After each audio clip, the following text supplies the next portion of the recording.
ఓం మహాగణాధిపతయే నమః. ఓం గురుభ్యో నమః. ఓం శ్రీమాత్రే నమః. పరమేశ్వర స్వరూపమైనటువంటి జ్యోతిష, వాస్తు మరియు ఇతర అనేకమైనటువంటి శాస్త్రములను మనకు అందించినటువంటి మహర్షులకి నమస్కారం. హయగ్రీవ హయగ్రీవ హయగ్రీవేతియో వదేత్తస్య నిస్సరతేవాణి జహ్నుకన్యా ప్రవాహవత్. అరుణాం కరుణాతరంగితాక్షీం ధృతపాశాంకుశపుష్పబాణచాపాం అనిమాదిభిరావృతాం మయూకైః అహమిత్యేవ విభావయే భవానీం. శ్రీమాత్రే నమః.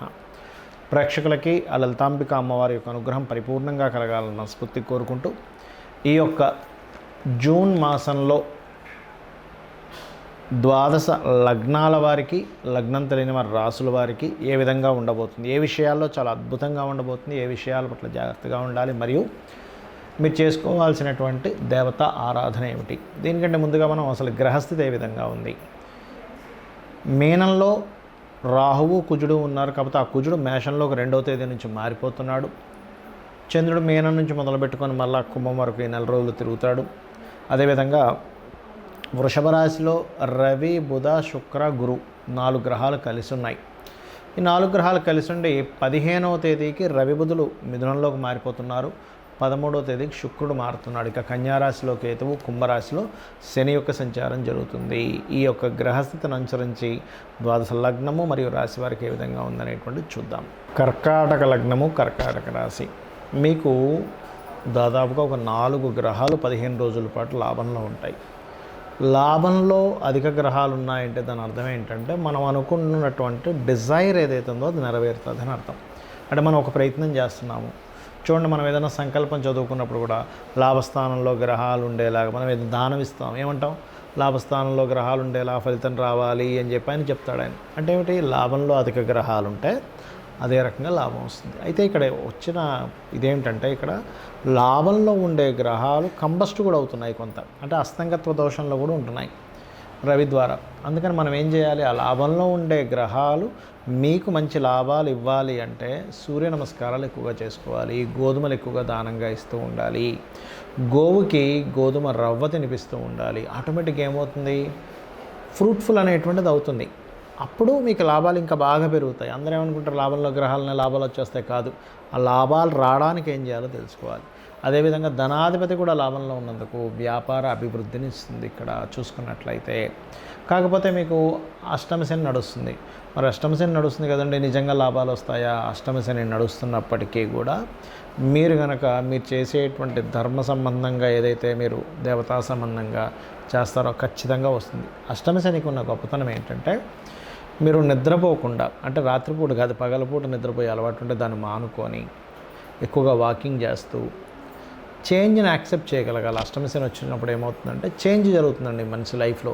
అది జాబ్ చేంజ్ కావచ్చు, గృహం చేంజ్ కావచ్చు, లైఫ్లో కొన్ని అలవాట్లు మార్చుకోవాల్సిన పరిస్థితి రావడం కావచ్చు. దీన్ని యాక్సెప్ట్ చేయగలిగారా అష్టమశని సమయంలో, మీకు శని భగవానుడు ఖచ్చితంగా తోడ్పడతాడు, అందులో ఎటువంటి సందేహం లేదు.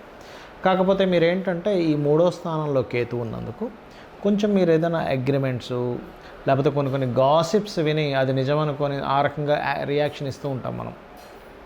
అటువంటి విషయాల్లోని చాలా జాగ్రత్తగా ఉండాలి, ఇది గుర్తుపెట్టుకోండి. అదేవిధంగా మరొక విషయం ఏంటంటే, ఇక్కడ 2వ వివాహం కోసం ప్రయత్నం చేసేటువంటి వారికి కూడా, అంటే ఇప్పుడు ముహూర్తాలు లేవు, కాకపోతే ఏంటంటే కొంచెం సంబంధాలు చూసుకోవడానికి కొంతవరకు కరెక్ట్ మాట్లాడుకోవచ్చు. కానీ ఈ మౌఢ్యమి సమయాల్లో ఏంటంటే సర్వసాధారణంగా ఎట్టి పరిస్థితుల్లో నిశ్చయితాంబూలాలు తీసుకోవడం కానీ వివాహాలు కానీ చెయ్యరు.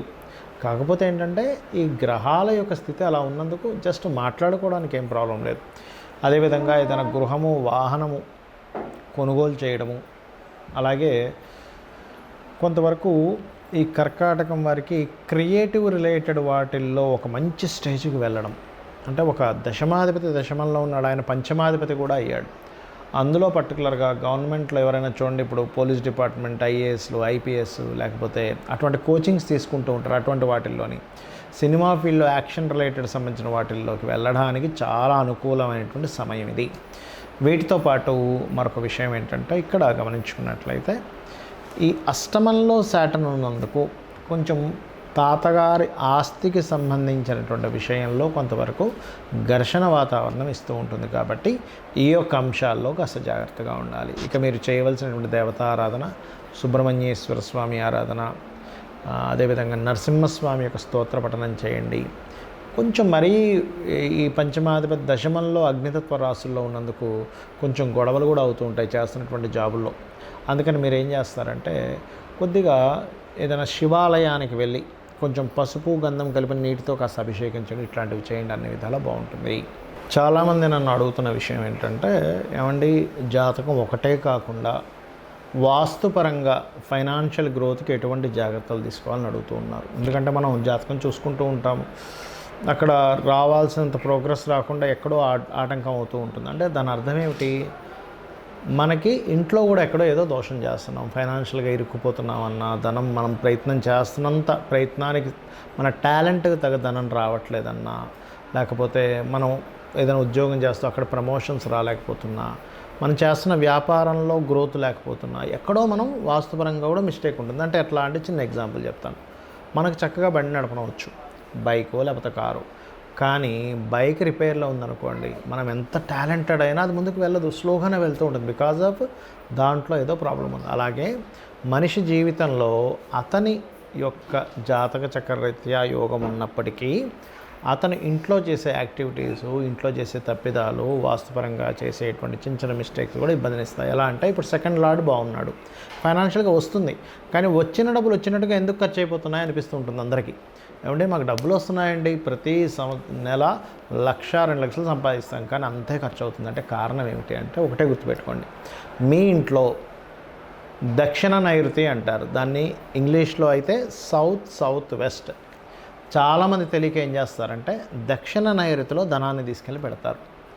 అదేమిటంటే మేము పెట్టట్లేదండి అంటారు ఎవరైనా అడిగితే. కానీ వాళ్ళకి తెలియని విషయం ఏంటంటే వాళ్ళ ఇల్లు కనుక ఇలా ఒక కామన్గా 360 డిగ్రీస్ ఉంటుంది కదా, మీరు నార్త్ వైపు కనుక యొక్క కంపాస్ పెట్టి చూసి కొంచెం ఇట్లా తిరిగింది అనుకోండి, ఏది ఆగ్నేయం వైపు తిరిగింది, నార్త్ సంబంధించింది, అప్పుడు ఏమైపోతుంది, ఆల్మోస్ట్ 350 డిగ్రీస్లోనో 340 డిగ్రీస్లోనో 345 348 ఏదో మొత్తం మీద అటు తిరుగున్నప్పుడు ఏమైపోతుంది అంటే మీ నైరుతి కాస్త దక్షిణ నైరుతిగా మారిపోతుంది తిరిగినందుకు. అప్పుడు ఏమవుతుంది, కామన్గా అందరూ ఏం చేస్తారు, బీరువా అక్కడ పెడతారు. ఏమండి మా పాత కాలం నుంచి మా నాన్నగారు అమ్మగారు అందరూ అక్కడ బీరువా పెడతారంటే అక్కడ బరువు ఉండాలి కాబట్టి బీరువా పెట్టి అక్కడ డబ్బులు పెడుతూ ఉంటాం, మనీ పెడుతూ ఉంటాం. దక్షిణ నైరుత్యో మృదయే పురుషత్యాగ మందిరం అని చెప్పాడు శాస్త్రంలో. డబ్బులు పెట్టమని ఎక్కడా చెప్పలేదు. మీకు అది దక్షిణ నైరుతి అయిపోయింది, మీరు నైరుతి అనుకుని డబ్బులు పెడుతుంటారు, బరువు ఉండాలి కదా అని బీరువా పెడతారు, డబ్బులు పెడతారు, బట్టలు పెడతారు, అన్నీ పెడతారు, డబ్బు నిలబడదు. అందుకని ఏం చేయాలి, పొరపాటున ఒకవేళ డిగ్రీస్ అటు తిరిగితే ఈ ప్రాబ్లం వస్తుంది. కాబట్టి మీ యొక్క నైరుతి గదిలో వాయువ్య మూల అంటే ఏంటి, మీ నైరుతి గదిలో నార్త్ వెస్ట్ మూల, నైరుతి గది ఉంటుంది కదా ఇట్లా, ఇది గది అనుకోండి, ఇది నైరుతి గది, ఇది తూర్పు, ఇది పడమర, ఇది ఉత్తరం. మన ఎడమ వైపు అంటే మనం సూర్యుడిని చూస్తున్నామంటే ఆ సూర్యుడిని చూస్తుంది తూర్పు, ఇంట్లో నుంచి సూర్యుడు ఉదయిస్తున్న వైపు. మన ఎడం చేతి వైపు ఉత్తరము, మన కుడి చేతి వైపు దక్షిణము, మన బ్యాక్ వెస్ట్ అస్తమించేసేది. ఈ మూలకి అంటే సౌత్కి వెస్ట్కి మధ్యలో మాస్టర్ బెడ్రూమ్ ఉంటుంది. ఆ రూమ్లో వాయువ్యము అంటే మళ్ళీ అదే రూమ్లోకి వెళ్తే మనం ఆ రూమ్లోకి వెళ్ళి నిలబడి సూర్యభగవాను చూస్తున్న డైరెక్షన్ నిలబడి మన ఈ మూల వైపు కనుక చూస్తే ఆ రూమ్లో నార్త్ వెస్ట్ అవుతుంది. అక్కడ మీరు లాకర్ పెట్టి డబ్బులు పెట్టండి. అప్పుడు మీకు తెచ్చిన డబ్బులు తెచ్చినట్టుగా నిలబడడం ప్రారంభం అవుతుంది. ఎందుకంటే అక్కడ మీకు గెయిన్స్ అండ్ ప్రాఫిట్ జోన్ ఉంటుంది. అలా కాదండి, కుబేర స్థానం ఎక్కడుందో చెప్పండి అంటే శాస్త్రంలో చెప్పినటువంటిది ఉత్తరం ఈజ్ కుబేర స్థానం. కానీ అందరికీ కుబేర స్థానంలో ధనం పెట్టడం కుదరదు. అందుకే మాస్టర్ బెడ్రూమ్లో ఈ ప్లేస్ చెప్పాను. కొంతమందికి కుదురుతుంది. ఎట్లాగా, వాళ్ళకి కనుక కుబేర స్థానం కరెక్ట్గా వాళ్ళకి ఉత్తరంలో వచ్చింది, అక్కడ ఏ హాల్ రాలేదు, మంచిగా ఒక రూమ్ వచ్చింది, అప్పుడు అక్కడ మీరు లాకర్ పెట్టుకోవచ్చు. కుబేర స్థానంలో ధనస్థానం కాబట్టి ఈ జాగ్రత్త మెయిన్గా తీసుకోవాలి. ఇంకొక మిస్టేక్ కూడా జరుగుతూ ఉంటుంది డబ్బులు నిలబడకపోవడానికి కారణం ఏమిటంటే ఆగ్నేయ దిశలో వాటర్ ఎక్కువ పెట్టేస్తారు, ఓవర్గా వాటర్ పెట్టేస్తారు, వాటర్ ట్యాంక్ పెట్టేస్తారు. ఏమవుతుంది, అగ్ని భాగం కదండి, అగ్ని ధనాన్ని ఇస్తుంది అని చెప్తుంది శాస్త్రం. అగ్ని ప్రదేశంలో తీసుకెళ్ళి మనం నీళ్ళు పెట్టాం, ఏమవుతుంది, అగ్ని చల్లబడిపోయింది, ఉత్సాహం తగ్గిపోయింది.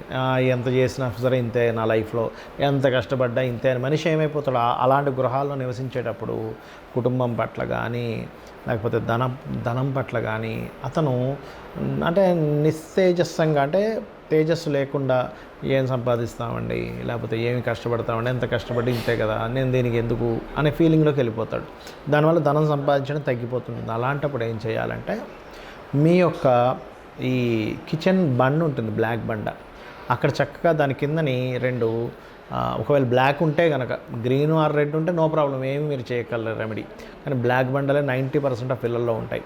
స్టవ్ కిందనే ఒక చిన్న 2 గ్రీన్ కలర్ టైల్స్ పెట్టండి. బికాజ్ ఆఫ్ వాటరీ ఎలిమెంట్ అంటారు బ్లాక్ కలర్ని. వాటరీ ఎలిమెంట్ అక్కడ వచ్చేసింది, దాని మీద మీరు స్టవ్ పెట్టారు. సో ఈ జాగ్రత్త తీసుకోండి.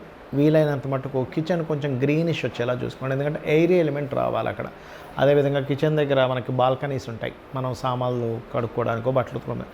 అక్కడ వీలైతే చిన్న తులసి మొక్క కానీ లేదా కొన్ని మొక్కలు కానీ అక్కడ వీలైనంత మటుకు చేయండి. గ్రీన్ బల్బ్ ఒకటి పెట్టండి. అప్పుడు ఏమవుతుంది, మీకు ఈ కలరు అండ్ అక్కడ ఉండే ఎలిమెంట్, ఒక మొక్కని మీరు పెంచుతున్నందుకు, మొక్కను ఎప్పుడైనా సరే నీళ్ళు పోసారు, కొన్ని మొక్కలు నాటారంటే అది అభివృద్ధిని ఇస్తుంది, గుర్తుపెట్టుకోండి. అది మంచి అభివృద్ధిని ఇస్తుంది. ఆ రకంగా ఎయిరీ ఎలిమెంట్ పెరుగుతుంది, ఫైనాన్షియల్ గ్రోత్ పెరుగుతుంది. దీంతోపాటు ఇంకొక జాగ్రత్త ఏమిటంటే, కుబేర స్థానం ఉత్తరం వైపు creamish, yellowish, goldenish, red colours ఉండనివ్వకండి. కంప్లీట్ ఒక వైట్ పేపర్ తీసుకుంటే ఎంత తెల్లగా ఉంటుందో అంత వైట్గా ఉండే పెయింట్ ఉండాలి నార్త్ వాల్కి. ఇంటి మొత్తానికి నార్త్ వాల్కి అండి, ఏ రూమ్ కా రూమ్ నార్త్ కాదు, బాగా అర్థం చేసుకోండి. ఇంటి మొత్తానికి ఉత్తరంలో ఉండే గోడకి లోపల వైపు నార్త్ వాల్కి వేసుకోండి. ఇక బయట అంటారా మీ ఇష్టం, లైట్ కలర్స్ ఏదైనా వాడుకోవచ్చు, నో డోంట్ వరీ. సో ఇది చెయ్యండి. మీరు ఎంతో కష్టపడి ఎన్నో పరిహారాలు చేసుకుంటున్నా ఈ ఇంట్లో ఉండే ఈ చిన్న చిన్న దోషాలు కూడా మిమ్మల్ని ఆపుతూ ఉంటాయి, మీ కష్టాన్ని వేస్ట్ అయిపోయేలా చేస్తుంటాయి. కాబట్టి ఈ చిన్న చిన్న జాగ్రత్తలు తీసుకోండి, అన్ని విధాలా బాగుంటుంది. అమ్మవారి అనుగ్రహం మీకు కూడా కలుగుతుంది.